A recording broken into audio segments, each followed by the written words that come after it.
강사이신 강명식 교수님을 제가 간략하게 소개하도록 하겠습니다. 강명식 교수님은 숭실대학교 교회음악과 교수로 지금 계시고요. 전 어노인팅 예배인도자 5집과 9집을 참여하셨고, 그리고 다수 또 많은 활동들도 하셨습니다. 또 특별히 다리 놓는 사람들 또 예배인도자 컨퍼런스라는 이 이름으로 아주 많은 활동을 하시고, 그곳에서 또 예배 인도로 많이 섬기신 것으로 알고 있습니다. 또한 앨범도 1999년에 길이라는 앨범을 내시고, 2003년에는 삶, 2015년에는 진리라는 앨범을 내심으로 많은 성도님들과 그리고 기독교인들에게 큰 은혜를 끼치셨던 그런 분이십니다. 우리 이 시간에 교수님 모실 때에 우리 큰 박수로 환영하는 시간을 가졌으면 좋겠습니다. 우리 교수님 나오실 때에 큰 박수로 환영하겠습니다.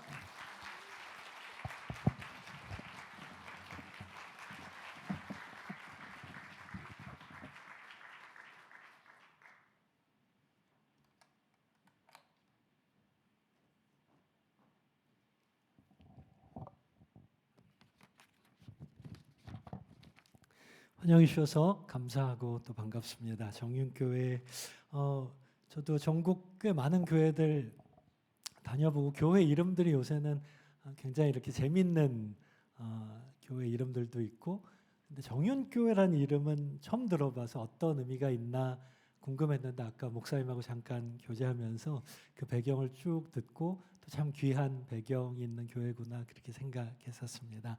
오늘 예배와 찬양에 대해서 좀 같이 나누려고 하는데 파워포인트 좀 넘어갈 수 있게 해주시면 좋겠습니다. 네, 네. 혹시 점심 드셨습니까? 네, 못 드신 분들 계시면 죄송합니다. 음식 사진 올려놨는데요. 푸아그라라고 하는 프랑스 요리라고 하고, 프랑스가 워낙 요리에 미식의 나라고 유명한 요리 학교도 있어서 뭐 유학 가는 요리 공부하러 가는 청년들도 많고, 그런데 프랑스 음식 중에서 3대 요리로 꼽아주는 아주 유명한 요리라고 하는데 저는 안 먹어봤습니다. 혹시 푸아그라라고 하는 이 음식 드셔보신 분 계십니까? 네, 없으시군요. 뭔데 이렇게 세계 3대 요리식이나 할까 궁금해서 조금 더 검색을 했더니, 어느 쪽을 겨누면, 저 위쪽을 겨누면 될까요? 네, 뒤에서 넘겨주셔도 되겠습니다. 조리법 있고 재료는 뭘 준비하면 되고 쭉 이런 순서를 거치면 요리를 만들 수 있고 영양 성분까지 친절하게 나와 있더군요. 몇 번 봤더니 이거 외워서 이제 좀 재료만 있으면 요리할 수 있을 것 같습니다. 자, 질문은 이겁니다. 제가 이 음식에 대해서 이제 좀 알게 됐습니까? 네, 이 쎄한 분위기는 그거 가지고 안다고 하기에는 뭐가 되게 부족하다라고 여러분 느끼신 것 같아요. 뭐가 부족합니까? 아무리 그 정보를 많이 알아도 진짜 제가 이 음식을 알게 된 거, 프랑스 레스토랑에 가서 주문을 했는데 비쌉니다. 너무 비싼데 맛 없기만 해봐. 나왔습니다. 냄새가 그럴듯합니다. 칼질해서 입에다 넣고 우물우물 꿀꺽. 이 맛이구나 푸아그라는. 이때 제가 이 음식에 대해서 비로소 알게 됐다고 얘기할 수 있겠죠. 자, 먹는 얘기를 왜 이렇게 길게 했냐면 다음 넘겨주십시오. 시편 말씀에 다윗이 우리 예배자들에게 하나님을 이렇게 알라고 권면하고 있는데, 여러분 강의 안에도 같은 게 있고요. 한번 읽으면서 빈칸을 맞춰봐 주시겠습니까? 시작. 너희는 맛보아일지어다. 정답입니다. 하나 더 넘겨주시면 정답이 맛보아 정답이고, 혹시 원래 아셨거나 모르셨어도 문맥상 먹는 얘기를 하니까 맛보아로 이렇게 감 잡으셨을지 모르겠습니다. 하나님은 물론 음식이 아니시지만 우리가 음식을 입에 넣고 이런 맛이구나 알듯이 하나님이 얼마나 선하시고 좋은, 혹시 다음에 영어 성경 구절이 같이 있을까요? 네, 괜찮습니다. 여러분 강의 안에 펜이 있으시면 적어 넣으셔도 좋을 것 같고요. 하나님을 음식을 맛보듯이 맛보아하는 게 진짜 아는 거라고 다윗이 우리에게 권하고 있는 거죠. 또 질문을 드려보겠습니다. 여러분 하나님이 얼마나 좋은 분이신지 선한 분이신지 맛보아 알고 계십니까? 네, 5분. 아마 앞에 이런 얘기 안 하고 질문 드렸으면 훨씬 더 크게 자신 있게 아멘 하셨겠죠. 근데 이런 얘기를 하고 나니까 내가 진짜 맛보고 알고 있나? 조금 자신이 없으셨을지 모르겠습니다. 그럼 질문을 또 이렇게 바꿔보겠습니다. 여러분, 하나님을 내가 어제까지, 지난주까지, 오늘 오전까지 충만하고 너무 행복한 예배를 드렸어도 사람은 그 정도 알면 내가 좀 알아, 더 이상 별로 기대할 게 없다는 좀 부정적인 의미일지도 모르겠습니다. 그러나 하나님은 오늘 오전에 내가 충만한 너무 은혜로운 예배를 드렸어도 오늘 오후에 또다시 나를 만나시고 채워줄 수 있는 분이시기 때문에 할렐루야. 하나님을 오늘 이 시간 또 새롭게 맛보아 알기를 여러분 원하십니까? 원하십니까? 아멘. 이거 너무너무 중요한 예배자의 태도, 갈망, 목마름인 것 같습니다. 왜냐하면 내가 모태교인인데, 내가 직분자인데, 내가 찬양 사역을 몇 년 했는데 나 하나님 알아 하는 사람은요 별로 희망이 없더라고요. 나 하나님 진짜 알아, 내가 오실 메시아에 대해서 내가 구약을 다 외운다니까. 제 얘기 아닙니다. 누구 얘기입니까? 율법학자들, 바리새인들, 오실 메시아에 대해서 평생을 연구하고 구약을 거의 모세오경부터 다 외웠던 사람들인데 정작 예수님이 오시니까 내가 아는 메시아는 이럴 리가 없지, 예수님을 거부했던, 얼마나 끔찍하고 슬픈 일 아니겠습니까? 평생 종교인으로 살았는데 예수님은 거부했던 제일 불쌍한 사람들이겠죠. 그래서 주님을 맛보아 알고 싶습니다. 내가 사역자지만, 내가 모태교인이지만, 내가 신앙생활 40년, 50년 했지만 나는 오늘 또 새롭게 주님을 맛보고 싶습니다. 아멘. 그 갈망이 있는 사람이 바로 하나님이 찾으시는 그 한 사람 예배자겠죠. 다시 PPT 좀 옮겨주시면, 거꾸로 반대로, 우리 토조 목사님, 귀한 책들 많이 쓰셨던 토조 목사님의 한마디, 우리의 예배와 더 나아가서 우리 인생을 좌지우지하는 가장 중요한 한 가지 깨달음을 1번에 2번에 적어놨는데 한번 같이 읽어주시겠습니까? 시작. 나는 하나님을 어떤 분으로 알고 있는가? 나한테 하나님 어떤 분인가? 제가 저희 학교 학생들한테 다 음악, 찬양 사역자 되겠다고 열심히 나름 사역하고 또 준비한 학생들한테 이 질문을 했거든요. 나한테 하나님 어떤 분인지 우리 한 명씩 얘기해 보자고. 마이크는 없지만 그냥 가서 이렇게 한 명씩 시간 관계상 오늘 안 하기로 하겠습니다. 다행이시죠? 한 명 한 명 다 물어봤습니다. 수업 때 인원이 많지 않으니까 나한테 하나님 어떤 분인지 한 마디씩 짧게 얘기해 보자고, 단답식으로. 근데 처음에는 좋으신 하나님, 위대하신 분, 전능하신 분, 신실하신 하나님, 나의 아버지, 이런 찬양 가사에서 많이 들었던 좋은 얘기들 다 했거든요. 그런데 토조 목사님 설명을 소개했습니다. 토조 목사님이 우리가 인터뷰한다고 마이크 대고 영상 찍을 때 나오는 얘기는 사실 안 중요하다. 왜냐하면 체면 때문에라도 다 그럴듯한 얘기 하게 돼 있으니까. 근데 진짜 중요한 고백은 혼자 골방에서 나 혼자 있을 때 하나님 혹은 하나님 아버지 불렀을 때 내 마음, 내 영 깊은 곳에 떠오르는 그 영적인 필링, 그 느낌이 내가 하나님 아는 것에 가까울 거라고. 한번 우리 솔직하게 얘기해볼까요? 저희 학생들한테 얘기했더니 절반 이상이 답이 바뀌더라고요. 아까 보면 좋으신 하나님 했던 친구들, 두려운 분이요, 가까이 하기엔 너무 먼 분이요. 옆에 있는 친구는 맨날 하나님이 응답해 주셨다고 그러는데 나한테는 내 25평생, 아직 젊으니까 내 25평생 한 번도 응답 안 해주시고 한 번도 너무 이렇게 서러운 목소리로 이렇게 약간 이를 악물고 나한테는 한 번도 응답 안 해주셨대. 하나님이 가까이 하기에 너무 먼 분, 이렇게 대답이 바뀌는 친구들이 절반이 넘더라고요. 여러분 한번 생각해 주시고 펜이 있으시면 거기 강의한 옆에다가 이렇게 핵심 단어로 키워드만 적으셔도 될 것 같습니다. 요즘 나에게 하나님 어떤 분이십니까? 어떤 분이세요? 요즘에 나한테 하나님 어떤 분이세요? 생각하면서 또 들어주십시오. 어느 교회 가서 같은 질문 했는데 앞에 찬양이도 너무 10년 넘게 너무 프로페셔널하게 잘한 찬양 인도자분인데 그 질문을 듣고 이제 끝나고 저한테 개인적으로 카톡을 주셔서 긴 글을 주셨는데 머릿속이 하얘지는 것 같았다고. 뭐 음반도 녹음하고 너무 잘하는 노래 너무 잘하는 분인데 10년 동안 사역하면서 늘 은혜 받았어요. 너무 찬양 잘해요. 너무 찬양하는 모습 예뻐요. 그런 칭찬만 들었지 당신한테 하나님 어떤 분입니까? 이런 질문 한 사람 아무도 없었고 스스로도 그런 생각 한 번도 안 해봤는데 머릿속이 하얘지고 하나님 나한테 어떤 분인지 아무 생각이 없더래요. 그냥 사역의 반응을 자기가 하나님하고 친밀한 거라고 대신 생각했다. 그러니까 사람들 반응이 좋으면 와 내가 하나님하고 되게 가까운가 보다 했다가도 뭔가 어떤 날 반응이 없고 다 주무시고 그러면 막 좌절하고 숨고 싶고 심지어 하나님이 날 이제 사랑하지 않으시나 보다 다 내려놓고 싶고. 근데 그 질문이 처음엔 너무 힘들었는데 되게 그 질문 앞에서 자신을 돌아볼 수 있었다고 감사하다는 그런 글을 보내주셨어요. 여러분 또 계속 생각해 주시고요. 아까 다 하나님 어떤 분인지 맛보아 알길 원한다고 하셨는데 그걸 방해하는 것들이 너무 많다는 거죠. 세상에도 심지어 교회 안에도 믿는 크리스천들 안에도. 다음 PPT를 좀 넘겨주시면 예배에 성공해야 인생에 성공한다. 설교 제목입니다. 이런 설교 들어보셨습니까? 예배에 성공하는 사람이 인생에 성공한다. 맞습니까? 평소 같으면 훨씬 크게 아멘 하셨을 텐데 함부로 대답했다가 지금 좀 낚일 것 같은.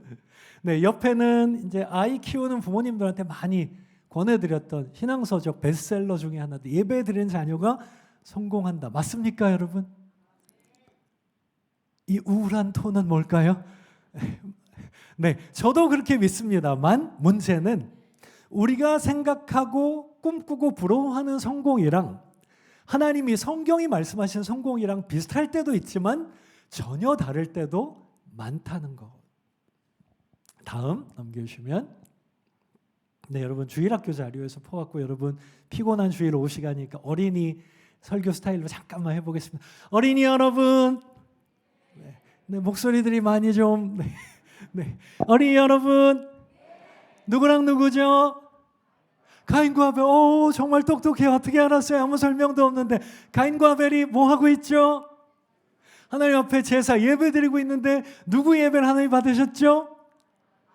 동생 아벨의 예배를 받으셨어요. 할렐루야. 그래서 어떻게 됐죠?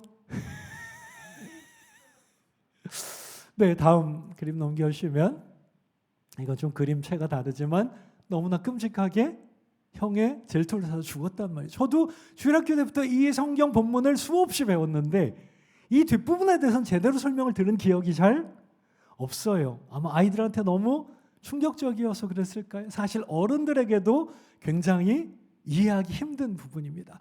성경에 나오는 첫 번째 예배 하나님 뜻대로 잘 드렸는데 결과는 죽음. 여러분 이거 성공입니까? 세상의 기준으로 보면 망한 거죠. 실패도 이만저만한 실패가 아주 폭망한 거겠죠. 다음 히브리서 말씀인데요. 넘겨주십시오. 이 죽음에 대해서 딱 한 절 나옵니다. 히브리서 11장 무슨 장입니까? 믿음 장에 아벨은 믿음으로 가인보다 하나님께 더 나은 제사를 드렸고 하나님이 기뻐 받으셨고 의인이라고 인정. 끝입니다. 여러분 세상이 다 야 그거 망한 거지.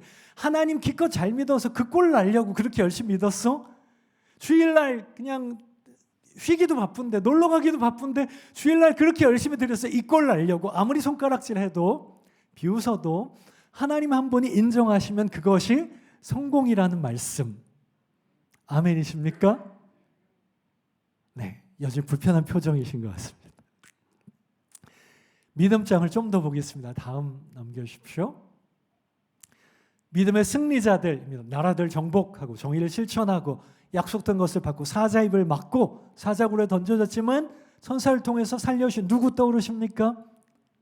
다니엘과 세 친구 불의 위력을 꺾고 칼날을 피하고 강해지고 전쟁에서 이기고 외국 군대를 물리쳤습니다. 이건 다 우리가 바라는 멋진 승리겠죠. 그런데 그 다음 어떤 사람들은 돌로 맞기도 하고 톱질 당하기도 하고 칼에 맞아 죽고. 제 친구 목사님 중에 좀 재밌는 분 계시는데 저는 세 가지 아무것도 원치 않지만 혹시 하나를 택해야 된다면 주님 톱만은 피하게 해주시옵소서. 네, 돌이나 칼 한 방에 죽을 것 같은데 톱은 이렇게 쓸 동안 여러분 이거 기독교 순교의 역사에 다 실제로 있었던 고난과 박해, 고문들이었죠. 톱은 피하고 싶다고. 근데 훌륭한 사람이라고 인정은 받았지만 약속된 것을 받았다 못 받았다. 약속된 걸 못 받았다. 여러분 하나님이 약속해 주셨는데 약속을 지키시는 주. 우리 맨날 찬양하는데 찬양 가서 바꿔야 될까요? 약속을 안 지키실 때도 있으신 분, 신실하실 때도 있지만 아닐 때도 있는 분. 그래야 될까요? 약속을 못 받았다. 다음 구절. 네. 여러분 약속을 하나님이 주셨는데 못 받은 대표적인 인물 누가 떠오르십니까? 모세입니다. 모세. 그 모세 이야기를 조금 더 들여다보겠습니다. 가나안 땅으로 하나님이 이스라엘 백성들 잘 인도해 주다 갑자기 마음이 바뀌셨어요. 모세야, 여기까지인 것 같아. 너희끼리 가라. 이유는 틈만 나면 우상 숭배, 하나님 제일 미워하시는. 저도 주일학교 때 또 이 이스라엘 백성들 얘기 들으면 이스라엘 백성들 참 바보인가? 어떻게 홍해를 가르시고 하늘에서 만나 매출하기 반석의 생수를 주시는 하나님을 눈앞에서 보고, 여러분 이러니까 우리는 좀 감이 멀지만 쉽게 말하면 여러분 여기 교회 오시다가 청년들 배고파서 주님 배고파 했더니 막 이렇게 버거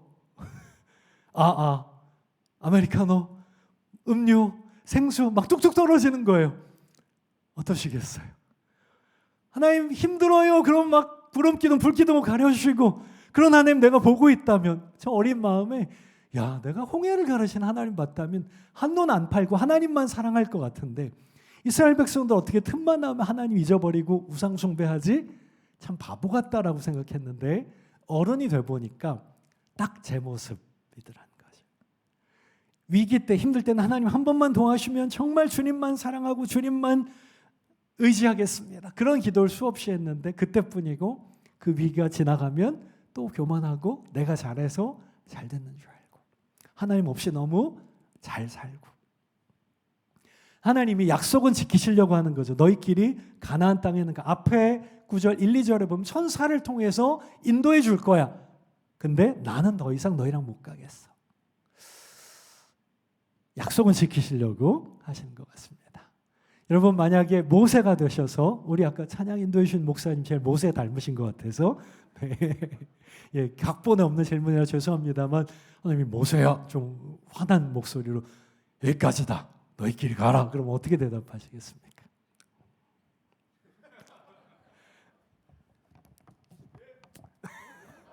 아니 그 이해는 무슨 의미일까요?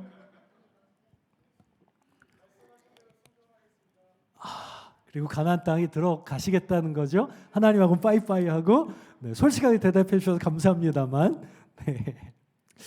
여러분 같으면 어떻게 대답하시겠습니까? 너희끼리 가라. 아까 그 제 친구 재미있는 목사님은 이러실 것 같아요. 하나님 눈치 보고 이거 진짜인 것 같아. 표정 관리 좀 하면서 슬픈 척하면서 하나님 되게 많이 마음 어려우신가 본데 사실 저희도 너무 지쳤고요. 광야에서 40년 동안 제대로 씻지도 못하고 일단 저희끼리 들어가 있을 테니까 나중에라도 마음 바뀌시면 꼭 들어오시듯이요.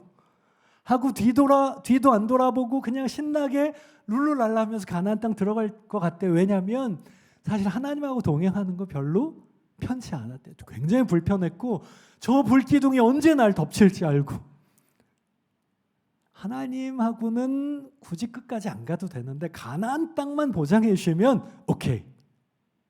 그러고 가실 것 같다. 그래서 아니 이 양반이 목사님이 뭐 대답이 이러셔? 라고 생각했다. 친구니까 너무 제 마음도 별로 또 다르지 않겠다는 걸 보게 됐습니다. 모세가 어떻게 대답했는지 궁금하시죠? 다음 말씀 보겠습니다. 한번 같이 읽어볼까요? 시작. 모세가 아뢰되 주께서 친히 가지 아니하시려거든 우리를 이곳에서 올려보내지 마옵소서. 하나님이 안 가시면 저희도 가나안 땅 안 갑니다. 하나님 없는 가나안 땅 저희에게 광야만도 못합니다. 하나님 저는 이 광야에서 죽는 한이 있어도 끝까지 하나님과 동행하겠습니다. 아멘이십니까? 쉽지 않은 고백이죠. 그 다음 모세는요 하나님의 영광을 보기를 구했습니다. 여러분, 그런데 구약의 하나님 함부로 봤다면 어떻게 됐습니까? 죽었단 말이죠. 근데 그걸 구하고 있어요. 모세가 머리가 어떻게 된 걸까요? 근데 여러분 돌아가셔서 출애굽기 33장 읽어보십시오. 저 읽을 때마다 이 구약의 하나님 맞아? 그 무섭고 두려운 거룩하신 하나님이 맞을까 싶을 정도로 너무나 섬세하게 친밀하게 모세를 아끼고 보호해 주세요. 사람이 친구끼리 서서 이야기하듯이 모세랑 이야기하셨고, 근데 모세가 하나님의 얼굴을 영광을 보면 죽으니까 바위 틈에 감추시고 손으로 덮으시고 지나갈 때까지 다 덮으셨다가 하나님 팔이 얼마나 기신지는 잘 모르겠지만 쭉 늘어나셨을지도 모르죠. 덮으시고 나중에 손을 떼셔서 모세는 하나님의 얼굴은 못 보고 등만 봤습니다.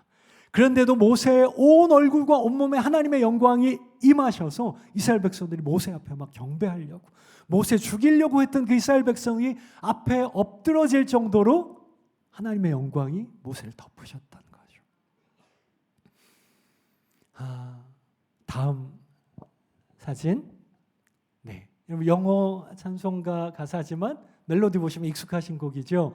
따라라라라 따라라라 성령과 피로서 거듭나니, 예수로 나의 구주 삼고 지으신 페니 크로스비 여사, 이분은 이 곡이 제일 대표적인 곡이지만 평생 7,000편이 넘는 찬송시를 쓰신 미국의 위대한 찬송 시인이셨는데, 대충 계산해 봐도 성인 되고 나선 거의 뭐 하루 이틀에 한 곡씩 쓰신 정도가 되더라고요. 어마어마한. 근데 보시는 것처럼 이분이 시각장애인으로 평생 아무것도 못 보셨거든요. 어떤 기독교 신문하고 인터뷰를 하게 됐는데, 혹시 여사님 나중에 의학이 발전돼서 눈을 뜰 수 있는 수술이 발명이 되면 수술하고 싶으실까요? 기자들도 참 짓궂죠. 그런 걸 뭘 물어요. 당연히 하고 싶으실 텐데. 근데 1초도 주저하지 않고 페니 크로스비 여사는 아니요, 눈을 뜨고 싶은 마음이 전혀 없습니다. 내가 육신의 눈으로는 아무것도 못 봤지만 내 영의 눈을 떠서 바라본 하나님 나라, 주님의 영광이 너무나 비교할 수 없을 만큼 아름다워서 눈을 떠서 보고 싶은 마음이 전혀 없습니다. 여러분, 페니 크로스비 여사가 어떻게 그런 고백을 할 수 있었을까요? 체면? 그래도 내가 유명한 찬송 시인인데 그럴 수 없었을 겁니다. 이분의 고백을 들으면서 참 부끄러웠습니다. 아무것도 못 본 시각장애인이 자꾸 뭘 본다고 하잖아요. 세상과 나는 간 곳 없고 구속한 주만 보이도다. 세상도 안 보이고 나 자신을 괴롭히던 그 자아도 보이지 않고 하나님 임재, 하나님 영광 앞에 서 있는 너무나 아름다운 예배자의 고백, 이거는 경험하지 않으면 고백할 수 없는 그런 진짜 고백이라는 생각이 들었습니다. 여러분, 그 주님의 영광과 아름다움을 보기 원하십니까? 아멘. 예배자의 갈망이겠죠. 다음 계십시오.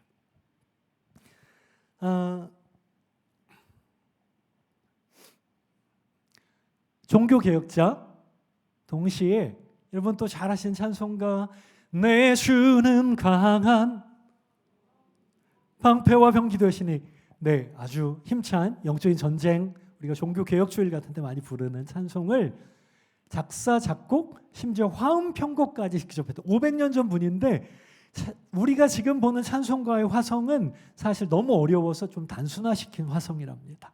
훨씬 더 복잡하고 정교한 화성을 직접 편곡했던 음악가이기도 했습니다. 위대한 신학자, 종교개혁자, 음악가 다 갖춘 사람인 줄 알았는데, 어린 시절에 루터한테는 좀 반전이 있었는데요.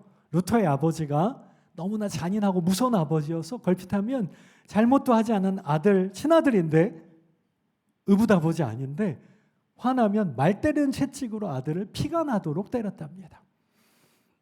루터가 얼마나 아버지가 두려웠겠습니까? 사춘기 되면서 부작용이 어떻게 나타났냐면 주기도문을 못 외우게 됐습니다. 하늘에 계신 우리, 까먹어서가 아니고 아버지를 입에 담기도 두려웠던 거죠. 아니, 루터 선생, 당신 아버지를 못되고 잔인한 무서운 아버지지만 하나님 아버지는 좋은 아버지인데 왜 혼동하고 그래요? 하나님 아버지 좋은 분인데 라고 할 수 있을까요? 어른이 되면 이걸 구분할 가능성이 좀 있지만 사실 어른도 힘들죠. 아이 때는 뭐 100%. 정상적인 아빠하고 아들의 관계는 아이가 나가서 놀다가 왕따 당하고 의도맞고 들어왔어요. 아빠가 채찍으로 때리는 아빠가 어디 있겠습니까? 우리 아들 괜찮어? 아빠가 혼내줄게. 누가 그랬어? 아빠는 항상 우리 아들 편인 거 알지? 힘내, 사랑해. 우리 아빠 보니까 보이지 않는 하나님 아버지도 좋은 분일 것 같아. 이게 정상이겠죠? 근데 루터한테는 그런 아버지의 모델이 없었던 거죠. 물론 나중에 하나님이 치유하시고 회복시키셔서 귀한 믿음의 도구로 쓰셨지만 어린 시절에 그런 아픔이 있었다는 거죠. 전 루터 얘기 들으면서 좀 많이 공감하기도 하고 놀라기도 했는데 제 얘기하고 좀 비슷하다라고 생각했기 때문입니다. 잠깐 부끄러운 간증을 나누려고 하는데요. 지금도 부끄러우면 감추기 급하겠지만 하나님이 저를 만나시고 치료해 주시고 회복시켜 주셔서 더 이상 부끄럽지 않기 때문에 시편 말씀 중에 나의 슬픔을 기쁨으로 바꾸시고 나의 부끄러움을 자랑으로 바꾸시고 눈물을 웃음으로 바꾸시고 저는 그런 말씀이 하나도 안 믿어졌었던 것 같습니다. 어떻게 부끄러움이 자랑이 돼? 성경이니까 좋은 말씀 써놨겠지라고 삐딱하게. 그런데 정말 제가 경험하게 해주셨고 이 말씀이 진짜구나 경험했기 때문에 잠깐 나눌 수 있을 것 같습니다. 제대로 나누려면 시간이 부족해서 아주 압축해서 짧게 나누겠는데요. 아버님, 저희 육신의 아버지 장로님 되셨다가 은퇴하신 지 한참 됐습니다. 연세가 이제 아주 많으시고 사실은 아버님이 이제 3주 전에 돌아가셨거든요.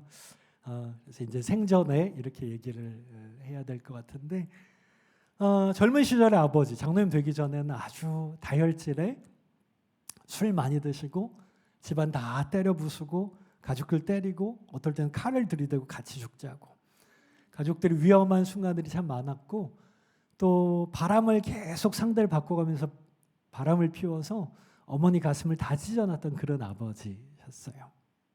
나중에 예수님 믿게 됐지만 사춘기 되면서 목표를 갖게 됐는데 다른 친구들처럼 공부 열심히 하고 훌륭한 사람 되고 꿈을 이루고 그런 생각할 여유는 없었겠죠. 제 목표가 뭐였을까요? 복수해야 되겠다. 아버지한테 복수해야 돼. 엄마의 원수 갚아줘야 되겠다. 혹시 옛날에 그 자물쇠 달린 일기장 기억하십니까? 이거 아시면 최소한 4학년 이상 걸릴까봐 자물쇠 튼튼한 거에다가 아버지한테 복수할 플랜 A 도구는 뭐 완전 범죄의 가능성 몇십 %, 실패하면 플랜 B, 실패하면 또 가능하면 고통스럽고 잔인하게 복수할 방법을 막 썼다가 찢어버리고 또 썼다가 찢어버리고 언제 찢어버렸을까요? 어머니 따라서 모태교인으로 교회는 다녔고 열심히 교회 생활은 했고요. 중학교 때부터 기타 칠 줄 안다고 찬양 인도까지 하게 됐는데 노래하는 거 좋아하니까 앞에 나와서 열심히 불렀습니다. 근데 제일 부르기 힘든 찬양들이 있었는데요. 좋으신 하나님, 좋으신 아버지. 물론 노래로 열심히 했겠죠. 화음 넣어서. 그런데 그래 성경에 그렇게 써 있으니까 하나님 좋은 분일 거야. 머리로 지식으로 아무리 믿어보려고 이를 악물고 애를 써도 나중에 어떤 치유사역하신 목사님께서 머리부터 가슴까지 1m도 안 되는 짧은 거리가 때로는 평생 극복하지 못한 먼 거리가 될 수 있다고 하신 말씀이 제 얘기처럼 들렸습니다. 이게 내려와서 누려지기까지 참 많은 시간, 많은 분들의 도움이 필요했던 것 같습니다. 20살 무렵에 참 좋은 영적인 아버지 같은 목사님을 만나게 되셨고 우리 아버지 같은 하나님이면 안 만나고 싶고 그런 아버지 계신 천국 안 가고 싶었는데 이 목사님 같은 하나님 너무 따뜻하게 저를 품어주시고 때로는 저를 위해서 눈물로 기도해 주신 목사님 보면서 다음 사진 좀 띄워주시겠습니까? 우리 아버지 같은 하나님이면 안 보고 싶은데 이 목사님 같은 하나님이면 만나서 그 넓고 따뜻한 품에 안겨보고 싶다. 다음 PPT 좀 띄워주시면 좋겠습니다. 우리가 예배하고 찬양하는 그 두 가지 큰 근거 중에 하나는 경외감이고요. 크신 하나님, 위대하신 하나님 앞에 납작 엎드리는 것이라면 또 하나의 가장 중요한 근거 중에 하나는 3번의 1번입니다. 친밀함이거든요. 친밀함. 인티머시. 저는 하나님을 친밀하게 전혀 만나고 누리지 못했었는데 이 목사님을 통해서 하나님 아버지의 친밀한 사랑을 경험하면서 하나님을 그림으로 보면 좀 더 와닿으실 것 같습니다. 경외감이 하나님 앞에 납작 엎드리는 거라면 친밀함은 그 넓고 따뜻한 주님의 품에 자녀로서 안기는 것. 저는 그 목사님 통해서 처음 친밀한 하나님의 사랑을 경험하고 맛보아 알기 시작한 것 같습니다. 여러분, 그 친밀한 아버지의 사랑을 누리고 계십니까? 그래서 하나님 앞에 나올 때 행복하신가요? 그 전에 저는 이렇게 하나님 앞에 나올 때 오만상을 찌푸리고 얼마나 경직돼서 내가 뭔가 잘못하면 하나님이 안 받으실까 봐 두려워 떨었던 것 같습니다. 그런데 하나님의 친밀한 사랑을 경험하면서 여기 이 인상을 썼던 이 주름이 좀 펴지기 시작했고요. 하나님의 사랑을 조금씩 맛보아 알게 됐고요. 20 중반에 치유와 상담 공부를 하면서 먼저 저를 용납하게 됐는데 제가 좀 완벽주의 기질이 되게 심했거든요. 혹시 완벽주의 성향 있는 분들 또 이럴 때 손을 못 드실 겁니다. 아마 이 눈치 보셔야 돼서 완벽주의 너무 심했거든요. 여기를 꼭 조르고 있던 이 완벽주의의 사슬이 제 눈으로 저를 바라보면 평생 그렇게 괴로워하면서 살아야 되는 건데 하나님 아버지의 시선으로 저를 바라보는 걸 배우면서 여기를 꼭 조르고 있던 이 사슬이 풀어지고 숨이 쉬어지는 걸 경험했고요. 저희 아버지를 처음으로 용서할 수 있게 됐는데 알고 봤더니 아버지가 성인 아이셨어요. 몸은 어른이지만 내면은 그냥 아이. 알고 봤더니 10살 때 어머니, 저한테 친할머니시겠죠, 돌아가셔서 전혀 사랑 못 받고 외롭게 자라신 성인 아이라는 걸 알게 됐습니다. 고기도 먹어본 사람이 먹는다고 하죠. 사랑도 받아본 사람이 할 줄 아는 거더라고요. 처음으로 아버지가 10살짜리 꼬마, 엄마가 돌아가셔서 막 울고 있는 하나님이 그렇게 보게 해주셨던 것 같아요. 처음으로 아버지한테 다가가서 손을 잡아드리고 안아드리려고 하는데 반응이 별로 안 좋았습니다. 가족끼리 왜 이러냐. 생전 처음이셔서. 제가 더 힘이 세졌으니까 강제로 안아드리고. 30쯤 돼서는 제가 평생 불가능할 거라고 생각했던 마지막 숙제, 아버지 사랑하는 거. 전에는 불가능할 거라고 생각했고 저도 중고등부 때부터 수련회, 청년대학부까지 10년 넘게 여름 수련회 가면 캠프파이어 하기 전에 모닥불에 불 붙이기 전에 십자가 기도회 할 때 분위기가 무르익으면 종이 쪽지하고 볼펜 주면서 지금 떠오르는 제일 밉고 용서하기 힘든 사람 이름 적으라고. 그럼 10년 동안 강아무개 씨 아버지 이름 적고 손 얹고 예수님 보혈로 덮으래요. 덮였는지 안 덮였는지. 용서했다고 선포하고 모닥불에다 태워버리고 빙글빙글 돌면서 춤을 추면서 난 자유하다라고 춤을 추래요. 그걸 10년 동안 했는데 집에 가서 하나도 안 변하. 장로님 되고도 이 말버릇은 안 변하시니까 두 마디만 하면 가족들 속을 다 뒤집어 놓는 그런 아버지 보면서 와르르 무너지고 그때 사탄이 야 기대하지 마. 네 아버지 안 변해. 이런 아버지 주는 하나님 좋은 하나님 아니니까 하나님도 기대하지 마. 이걸 10년 넘게 반복하면서 얼마나 괴로웠는지 모릅니다. 그래서 때로는 금식 기도까지 하면서 아버지 미워하게 하는 사탄에게 물러갈지어다 했는데도 안 되더라고요. 그런데 하나님 아버지의 친밀한 사랑을 예배와 찬양 가운데 경험하면서 언제 사라졌는지도 모르게 금식도 안 했는데 아버지를 향해서 갖고 있던 그 돌덩어리 같은 큰 미움의 쓴뿌리들이 다 사라진 걸 발견하게 됐습니다. 그러고 나니까 와, 하나님을 아버지라고 고백할 수 있는 게 이렇게 행복한 거구나. 이렇게 좋은 거구나. 가끔 어떤 마음이 드냐면 하나님의 그 따뜻한 사랑의 임재 안에 있을 때 주로 찬양하고 예배할 때죠. 하나님이 지금 나를 데려가셔도 지금 죽어도 하나도 안 섭섭하겠다. 얼마나 감사하고 행복한지 모릅니다. 다음 자료를 좀 보여주십시오. 네, 제가 제일 아름답다고 생각하는 수많은 예배와 찬양의 정의 가운데 가장 아름답다고 생각하는 리차드 포스터 목사님의 정의를 적었는데요.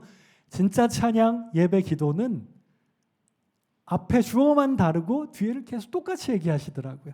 왜 같은 얘기를 계속 하실까? 세계적인 영성신학자 목사님이 결국 찬양과 예배와 기도가 다 같은 공통 분모 지점에서 시작한다는 말씀으로 이해했는데요. 아버지의 가슴에서 울려나오는 사랑의 노래를 듣고 거기에 반응하는 것입니다. 아버지의 가슴에서 울려나온 사랑의 노래 여러분 듣고 계십니까?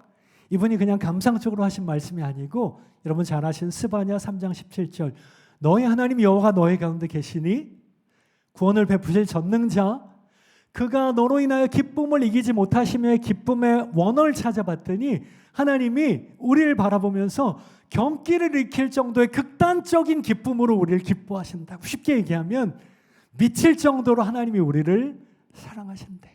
여러분 믿으십니까? 자, 안 믿으시면 처음부터 다시 해야 됩니다. 미칠 정도로 사랑하시니까 아들을 예수님을 험한 십자가에 기꺼이 내어주기까지 우리를 사랑하셨겠죠.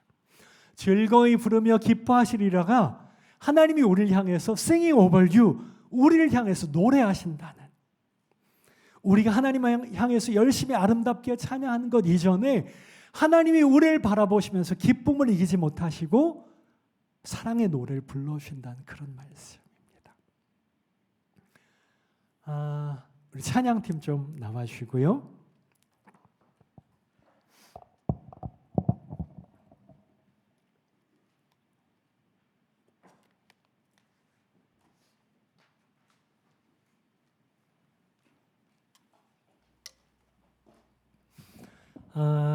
제가 굉장히 부러워했던, 조용히 반주 시작해 주시면 될 것 같고요.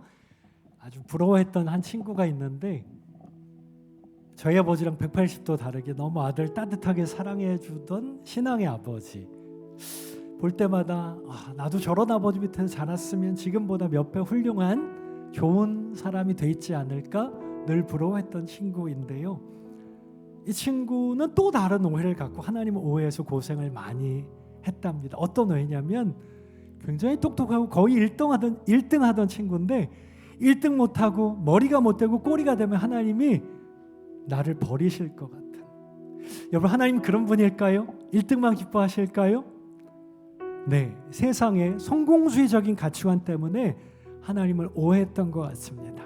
오랫동안 오해하고 고생했지만 하나님 은혜로 그런 오해를 다 풀고 자유하게 됐고요. 결혼해서 아이를 낳았는데 이름을 성경 인물 따라서 요엘이라고 지었답니다. 어느 날 요엘이가 아기 때 잠자고 있는 모습을 물끄러미 쳐다보는데 그런 마음이 들었대요. 혼잣말 시작했답니다. 아들아, 아빠는 하나님 오해해서 참 고생하고 힘들었는데 우리 아들만큼은 가능하면 하루라도 빨리 더 어릴 때 너를 향한 하나님의 아들을, 하나님의 사랑을 마음껏 누리는 행복한 아들 됐으면 좋겠어. 그 마음을 적어내려가기 시작했습니다. 하나님 어떤 분일까? 널 만드신 분이야. 그럼 제일 잘 알고 계시겠지? 하나님이 너한테 원하시는 거 1등 성공 술세 그런 거 아니고 바로 너야. 너의 존재. 여러분 존재를 원한다는 말이 와 닿으십니까? 조금 다른 분 얘기하고 돌아오면 세월호 사건 난 지 벌써 10년이 넘었고요. 그때 이제 그 안산 쪽에 사실은 집사님인데 집사님 딸은 중학생이어서 사고 당한 건 아닌데 바로 지난주까지 같이 예배드렸던 고등부 아이들 중에 여럿이 그 단원고 아이들이었고 하루아침에 그렇게 가버린 거예요. 딸을 바라보는 시선이 바뀌더랍니다. 어느 날 중학생 딸이 자다가 인기척이 느껴져서 눈을 떴더니 엄마가 머리 위에서 뚫어지게 내려서 깜짝 놀랐어요. 왜 이래 엄마? 엄마가 눈 주위가 좀 빨갛게 돼 있고 떨리는 목소리로 아무개 내 딸 너 공부 못해도 돼. 대학 못 가도 되고 직장도 못 구해도 되고 엄마 옆에서 평생 놀고 먹어도 돼. 이 엄마가 왜 그러지? 얼마 전까지만 해도 공부 좀 하라고 들복도 엄마가 갑자기 아무것도 안 해도 된다 그러니까 애가 좀 놀랐겠죠. 결국 엄마가 눈물 뚝 떨어뜨리면서 아무개 내 딸아 엄마 목숨보다 더 사랑하는 거 알지? 딸의 반응은 별로 안 좋았답니다. 엄마 무슨 불치병 진단받았어? 왜 이래 갑자기? 여러분 우리 자녀 키우셨던 부모님들 다 똑같은 마음이셨겠죠. 아이가 갓난 아기 때 하루 종일 먹고 자고 싸고 엄마 아빠 힘들게만 하고 앞으로 돈 들 일만 태산인데도 그 아이가 거기 있다는 존재만으로 안 먹어도 배부르고 눈에 넣어도 안 아플 것 같고 만약 아이가 위험에 처하면 기꺼이 엄마 아빠의 목숨을 버려서라도 아이를 살려내겠죠. 내 목숨보다 더 소중한 내 존재, 아들, 딸이니까. 다시 제 친구 얘기로 돌아오면 아들아, 하나님이 진짜 원하신 거 너야. 너의 존재. 너를 향한 하나님 마음은 네가 하나님 생각하는 거랑은 정말 다르니까 아빠처럼 하나님 오해하지 마. 너를 향한 하나님 마음은 이렇거든. 글로 적고 멜로디 붙여서 만든 곡이 다음 그 사진 좀 띄워주십시오. 우리가 축복송으로 많이 불렀던 곡인데 하나님은 너를 만드신 분. 원제목 요엘에게 적혀있는 그 요엘이 아빠 조주모 형제님 제 친구의 간증입니다. 제 친구들 수준이 좀 높죠?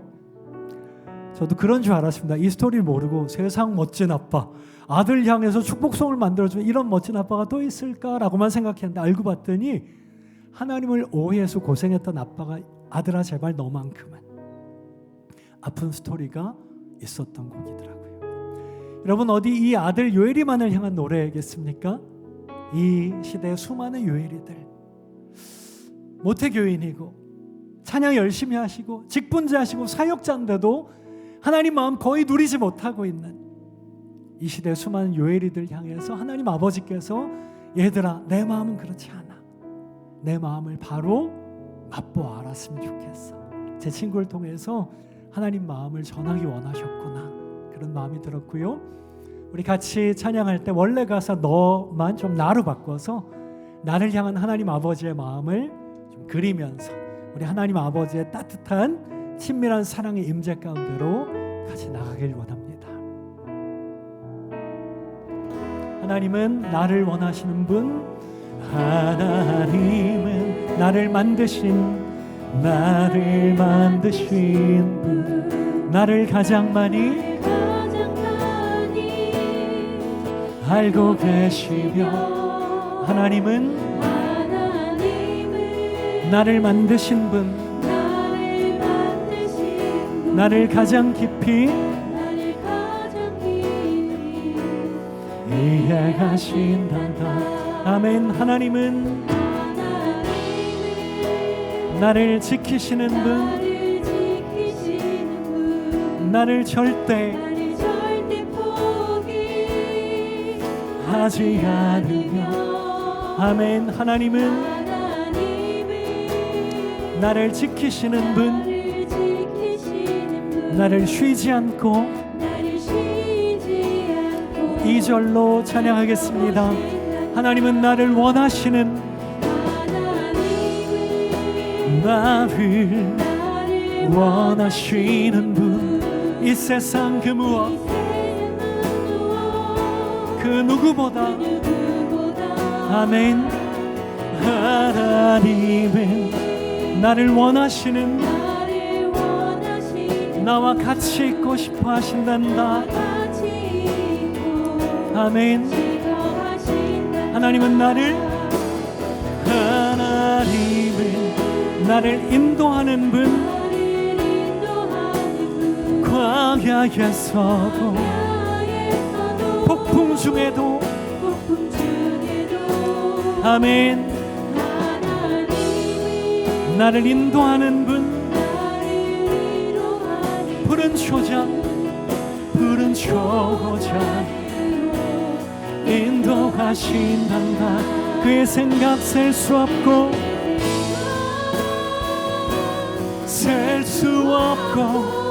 그의 자비 무궁하며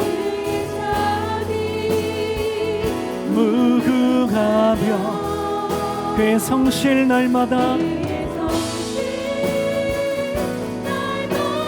새롭고 그의 사랑 끝이 없단다. 그의 생각 셀 수 없고 아멘. 그의 자비 무궁하며 그의 성실 날마다 그의 사랑 끝이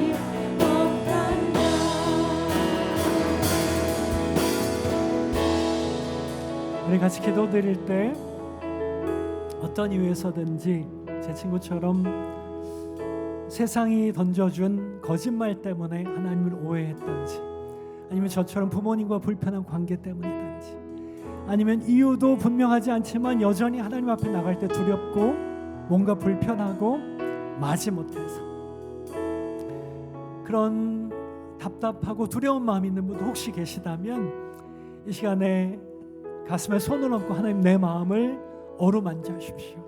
나를 향한 아빠 아버지의 그 사랑을 온전히 맛보아 알고 누리는 행복한 아들 딸 예배자들이 되달라고 가슴에 손을 얹고 자기를 위해서 기도하시고 나는 괜찮지만 내 주위에 사랑하는 자녀들, 부모님, 손자, 손녀, 또 할머니, 할아버지 우리 또 믿음의 식구들 가운데 이 자리에 없더라도 하나님 아버지의 사랑으로 회복돼야 될 분들 또 그런 분들 계시면 이 시간 하나님 찾아가시고 그 상한 마음, 공허한 마음 아빠 아버지의 사랑으로 채워달라고 치료해달라고 오른손을 들고 그분들 하나님 앞에 올려드리면서 기도하시면 좋겠습니다. 양쪽으로 한 손 가슴에 얹고 나를 위해서 한 손 들고 다른 분 위해서 기도하시면 좋겠습니다. 우리 이 시간에 주님의 이름 한번 부르고 같이 동성으로 기도하겠습니다. 주여 좋으신 아빠 아버지 아버지의 사랑으로 우리 어떤 상처와 아픔 쓴뿌리도 넉넉히 치유하시는 아버지의 사랑으로 더 깊이 어루만져 주십시오. 아버지의 사랑만이 우리를 새롭게 하실 수 있습니다. 더 깊이 어루만져 주십시오. 하나님을 향한 오해와 사탄의 거짓말 우리의 존재 깊은 곳에 두려움과 불안함 하나님 온전히 맛보아 누리지 못하게 하는 모든 상처와 쓴뿌리 이 시간 아버지의 사랑 안에서 깨뜨려 주시고 온전히 회복시켜 주십시오. 아버지의 사랑만이 우리를 채우실 수 있습니다. 주는 내 마음을 고치시고 주는 내 마음을 고치시고 볼 수 없는 상처 만지시네 만지시네 아멘. 나를 아시고 나를 이해하시네 내 영혼 새롭게 세우시네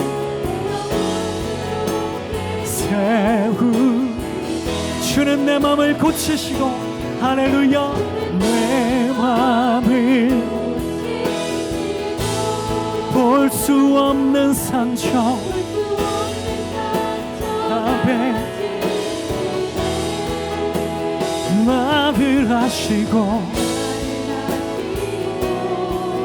나를 이해하시네 내 영혼 새롭게 세우시네 나를 아시고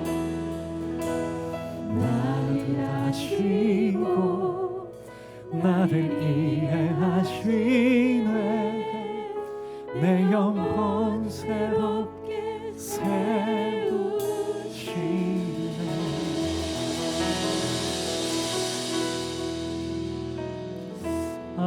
아까 그 리차드 포스터 목사님께서 그 스바냐 3장 17절 근거로 또 이렇게 설명을 덧붙여 놓으셨는데 우리의 존재를 기뻐하신다는 그 하나님 아버지의 사랑을 마치 늦동이 아이를 낳은 아빠가 아이가 너무 예쁘고 사랑스러워서 출근해야 되는데 아이를 내려놓질 못하고 뚫어지게 바라보면서 너무 행복해서 잊지도 않은 자장가 같은 사랑의 노래를 막 지어서 부른대요.